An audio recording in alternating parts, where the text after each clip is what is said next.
Hello बच्चों, question says that if F is the magnitude of force experienced by 2 microcoulomb at a distance of 1 centimeter from infinitely large charge sheet, then what will be force experienced by same sheet placed at a distance of 2 centimeter from the same sheet।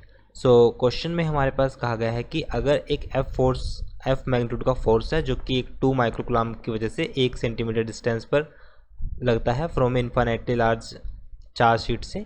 So what will be force experienced by same charge placed at a distance 2 centimeter from the same sheet.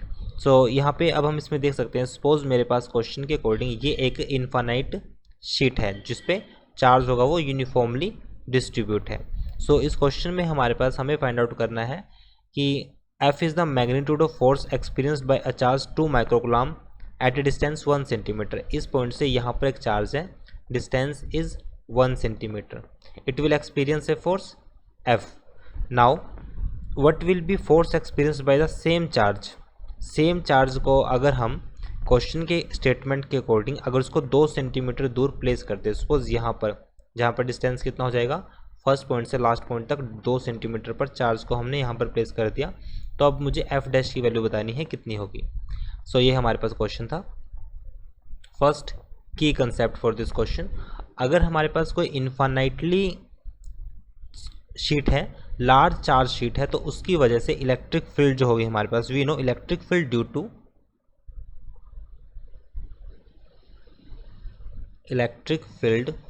Due to infinite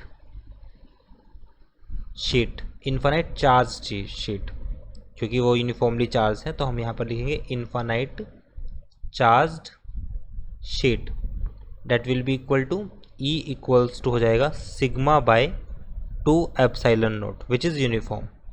now अगर मैं force की बात करूँ, so force will be equal to Q into E। E is electric field, so that will be equal to Q sigma divided by 2 epsilon naught, since it is independent on distance। ये जो हमारे पास है वो independent on distance है, distance पर depend नहीं करती।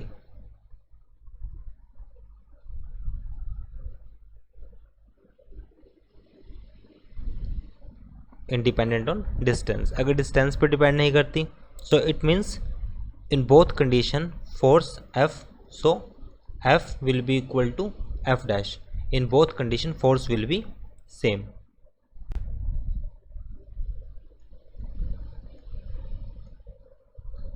So it is our answer। I hope you understood this explanation। Thank you।